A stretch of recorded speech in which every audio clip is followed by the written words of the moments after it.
Oi, tudo bom? Hoje é um dia muito especial. Hoje é domingo, dia 12 de fevereiro.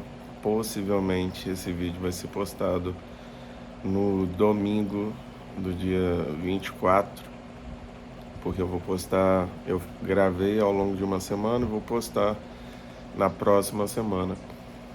Mas é uma data muito feliz para toda a minha família, porque vamos descobrir se o nome do bebê vai ser Josué e, se for menina, Radassa ou Esté. Existe uma dúvida ainda pairando no ar.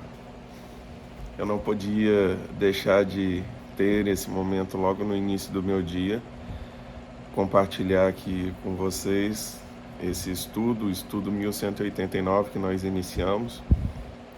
É o quinto dia do nosso estudo. Nós vamos estudar o capítulo 5 de Mateus. Já estou com a Bíblia aqui para a gente ler juntos. E o texto é um pouco maior que os capítulos anteriores, então vamos ler e refletir.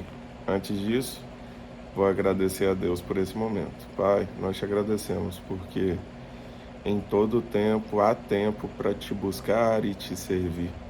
E eu te agradeço por colocar como prioridade no meu dia, na minha vida, esse momento, assim como esse irmão que está aqui junto comigo. Que o Senhor possa gerar esse desejo contínuo em nossos corações, a fim de que busquemos a Tua palavra para obedecer, não apenas para aprender, mas para colocar em prática e viver e atrair outros para que vivam da mesma forma e se encontrem com a graça da Tua verdade. Ser conosco em nome de Jesus. Amém. As bem-aventuranças. Vendo as multidões, Jesus subiu ao monte e se assentou. Seus discípulos aproximaram-se dele e ele começou a ensiná-los, dizendo: Bem-aventurados os pobres em espírito, pois dele é o reino dos céus.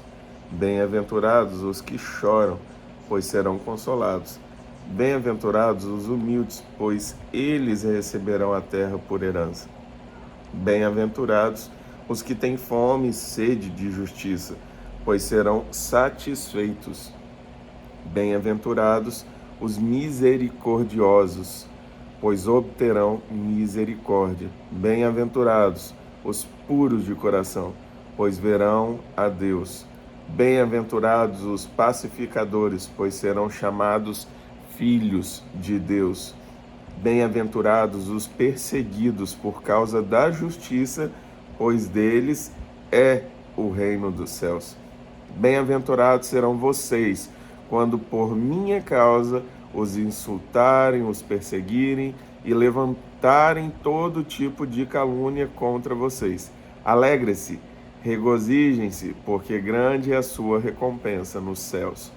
Pois da mesma forma perseguiram os profetas que viveram antes de vocês. Vocês são o sal da terra, mas se o sal perder o seu sabor, como restaurá-lo? Não servirá para nada, exceto para ser jogado fora e pisado pelos homens. Vocês são a luz do mundo. Não se pode esconder uma cidade construída sobre um monte, e também ninguém acende uma candeia e a coloca debaixo de uma vasilha. Ao contrário, coloca no lugar apropriado e assim ilumina a todos os que estão na casa. Assim brilhe a luz de vocês diante dos homens, para que vejam as suas boas obras e glorifiquem ao Pai de vocês que está nos céus. Não pensem que vim abolir a lei ou os profetas. Não vim abolir, mas cumprir. Digo-lhes a verdade: enquanto existirem céus e terra, de forma alguma desaparecerá da lei a menor letra ou o menor traço, até que tudo se cumpra. todo aquele que desobedecer a um desses mandamentos, ainda que dos menores, e ensinar os outros a fazerem o mesmo, será chamado menor no reino dos céus. Mas todo aquele que praticar e ensinar estes mandamentos será chamado grande no reino dos céus.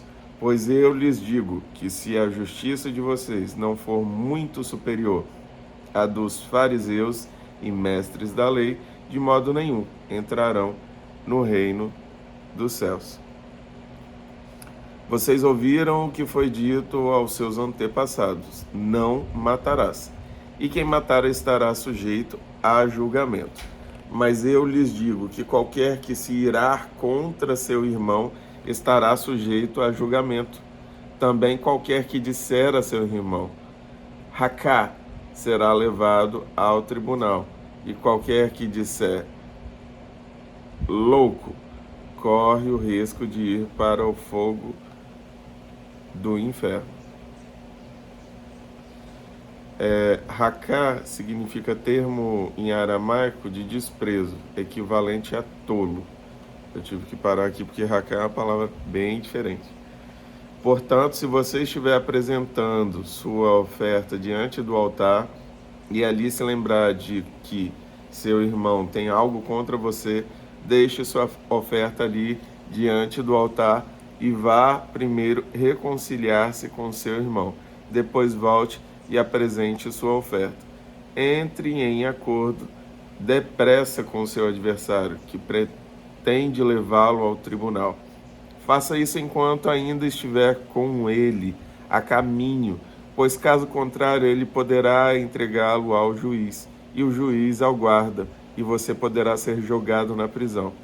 Eu lhe garanto que você não sairá de lá enquanto não pagar o último centavo. Sobre o adultério. Vocês ouviram o que foi dito: não adulterarás. Mas eu lhes digo, qualquer que olhar para uma mulher para desejá-la, já cometeu adultério com ela no seu coração. Se o seu olho direito o fizer pecar, arranque-o e lance-o fora. É melhor perder uma parte do seu corpo do que ser todo ele lançado no inferno. E se a sua mão direita fizer pecar, corte-a, lance-a fora. É melhor perder uma parte do seu corpo do que ir todo ele para o inferno. Sobre o divórcio, foi dito: aquele que se divorciar da sua mulher deverá dar-lhe certidão de divórcio. Mas eu lhes digo que todo aquele que se divorciar da sua mulher, exceto por imoralidade sexual, faz que ela se torne adúltera. E quem se casar com a mulher divorciada estará cometendo adultério. Os juramentos, vocês também ouviram o que foi dito aos seus antepassados: não jure falsamente, mas cumpra os juramentos que você fez diante do Senhor. Mas eu lhes digo, não jurem de forma alguma, nem pelos céus, porque é o trono de Deus, nem pela terra, porque é o estrado de seus pés, nem por Jerusalém, porque é a cidade do grande rei, e não jure pela sua cabeça, pois você não pode tornar branco ou preto nenhum fio de cabelo. Naturalmente, não. Seja o seu sim, sim, e o seu não, não. O que passar disso vem do maligno. A vingança. Vocês ouviram o que foi dito: olho por olho, dente por dente. Mas eu lhes digo, não resistam ao perverso. Se alguém o ferir na face direita, ofereça-lhe também a outra. E se alguém quiser processá-lo e tirar-lhe a túnica, deixe que leve também a capa. Se alguém o forçar a caminhar com ele 1 milha, vá com ele 2. Dê a quem lhe pede e não volte as costas àquele que deseja pedir-lhe algo emprestado. Amor aos inimigos. Vocês ouviram o que foi dito: ame o seu próximo e odeie o seu inimigo. Mas eu lhes digo, amem os seus inimigos e orem por aqueles que os perseguem, para que vocês venham a ser filhos de seu Pai que está nos céus, porque ele faz raiar o sol sobre os maus e bons, e derrama chuva sobre justos e injustos. Se vocês amarem aqueles que os amam, que recompensa vocês receberão? Até os publicanos fazem isso. E se saudarem apenas os seus irmãos, o que estarão fazendo demais? Até os pagãos fazem isso. Portanto, sejam perfeitos como perfeito é o Pai Celestial de vocês. Jesus, ao longo de todo o capítulo 5 de Mateus, ele reflete sobre as bem-aventuranças, então ele cria princípios aqui celestiais, princípios divinos, princípios de conceito do pós-vida, do pós-natural para a vida eterna. E nessa vida eterna, nós vamos conquistar algumas coisas por obedecer esses princípios das bem-aventuranças que foram citados. E vou citar só um dos princípios aqui. Bem-aventurados os pobres em espírito, pois deles é o reino dos céus. Então, aqueles que forem pobres em espírito vão receber o reino dos céus. Bem-aventurados os que choram, pois serão consolados. Esses serão consolados. Sim, aqui na terra existe consolo para aqueles que choram, mas também haverá um consolo especial na vida eterna. Bem-aventurados os humildes, pois eles receberão a terra por herança. Ou seja, tem uma passagem de posse de terra para aqueles que forem humildes. Logo, todas as bem-aventuranças, elas são princípios. Aqueles que forem da forma que está citado, receberão algo. Se não for dessa forma, você não vai agir dentro da legalidade espiritual. E aí é muito interessante que ao final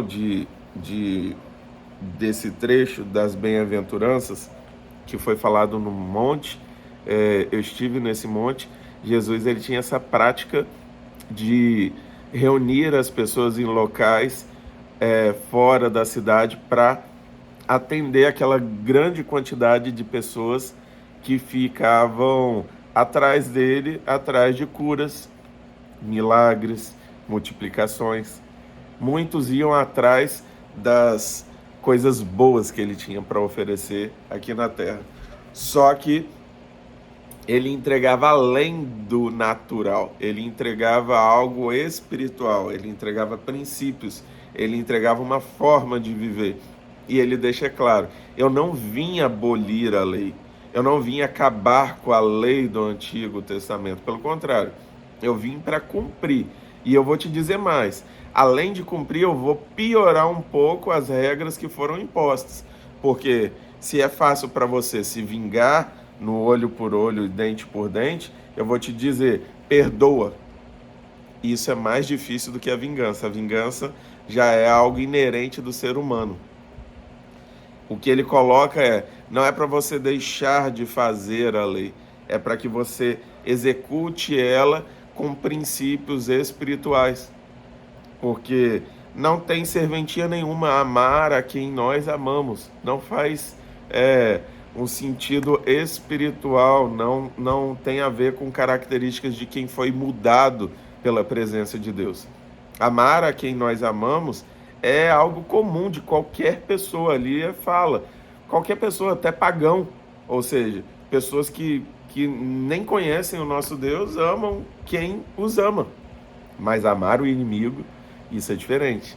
Jesus estava inaugurando aqui um novo formato e aumentando o nível de dificuldade das leis impostas sobre adultério, por exemplo, que também foi citado aqui. Antes de você se deitar com uma pessoa, era cometer adultério. Aqui ele fala, se você pensar, se você criar na sua mente o adultério, ele já está dentro de você. Você já está cometendo. Vocês ouviram, não adulterarás, mas eu lhes digo, qualquer que olhar para uma mulher para desejá-la já cometeu adultério com ela no seu coração. Dificultou. As pessoas elas confundem, elas acham que Jesus veio para criar algo do zero. Não, ele veio para melhorar aquilo que já estava sendo passado. Era como se a gente passasse do maternal para o ensino médio. É como se a gente passasse de fase num jogo. É como se a gente evoluísse na nossa formação espiritual e emocional, tá? Então essa sempre foi a proposta de Jesus que ele deixou por escrito, só que não é tão falado. E para vocês que carregam luz, que carregam sal, para você que carrega algo que é diferente, para você que carrega a palavra dentro de si, não esconda essa palavra, nem deixe de compartilhá-la, porque fazer isso é perder o sentido para o qual você buscou. Uma luz, ela não pode ser acendida e escondida. O candeeiro é isso, é a lâmpada de antigamente. Então a luz a gente coloca no teto, coloca no alto. A gente não esconde a luz, apesar de agora ter as fitinhas de LED, as iluminações indiretas, mas a luz o propósito é iluminar, trazer clareza, trazer conhecimento. E o sal para fazer a diferença também. Já comeu comida sem nenhum sal? Não tem sabor. O sabor que vem para as histórias e vivências amargas e tristes desse mundo onde jaz o maligno, como a palavra diz, vem de nós, vem de você que está aqui buscando aprender um pouco mais para colocar em prática na sua vida. Do contrário, a gente não está fazendo diferença nenhuma. Mencionei as bem-aventuranças, mencionei o fato de Jesus cumprir a lei e dei aqui alguns exemplos sobre toda essa questão da lei que Jesus aumentou o grau de dificuldade. Que Deus te abençoe e que você multiplique os talentos que Deus tem colocado sobre as suas mãos. Seja qual for o talento, trabalhe como se você estivesse trabalhando para o próprio Deus. Eu trouxe uma mensagem algumas semanas atrás, compartilhei sobre 2 artesãos que são mencionados na construção do tabernáculo. E esses artesãos receberam o Espírito de Deus sobre eles para poder fazer o papel de artesão. Eles não eram sacerdotes, eles não eram levitas, eles eram artesãos. E eles viveram o propósito deles colocando em prática os talentos que eles tinham. Eu não sei o que você faz, com o que você trabalha, aonde você trabalha, os locais aonde você convive além de uma igreja.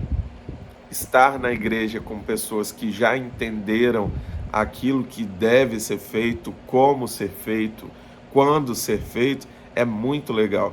E ainda assim a gente tem a tendência de criticar quando alguém destoa um pouco dos princípios que a gente já sabe que devem ser vividos.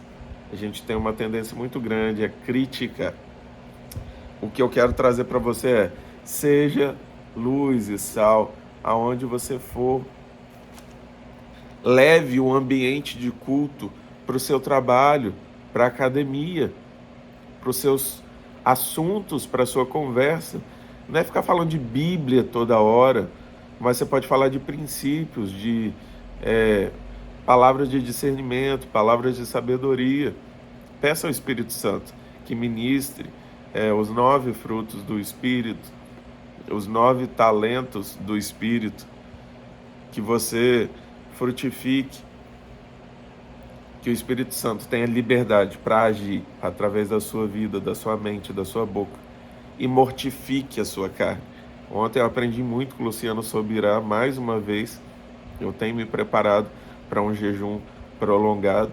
O jejum, ele diminui a força da sua carne e a influência que os seus desejos, dos maus hábitos, dos seus vícios têm sobre você. Quando você está jejuando, isso já foi estudado cientificamente, que o jejum, ele interfere em várias questões do nosso organismo de forma positiva. Então, jejue. Coloque em prática o jejum na sua vida, nem que seja um jejum de 12 horas, parcial, apenas com líquido. Faça jejuns completos quando puder. Hoje eu já tenho conseguido fazer alguns jejuns completos, sem água, durante um tempo um pouco maior, mas eu vou estender, estou me dedicando a isso. Eu comecei tirando uma refeição, abrindo mão de alguma coisa na minha rotina, incluindo no meu dia a dia a oração. Orai sem cessar. Você não consegue orar o dia todo, a menos que você pare para isso, mas orar todos os dias, isso é possível. Eu tenho certeza que você gasta no mínimo 30 minutos de transporte, ou no celular, na hora do almoço. Pega esse tempo, ao invés de falar da vida de outras pessoas, ao invés de gastar esse tempo de forma sem produtividade, entrega esse tempo nas mãos do Senhor, até que esses 30 minutos não seja suficiente, você queira mais, e entregue mais, e seja abençoado, e seja bem-aventurado em todos os seus passos. Que Deus nos abençoe.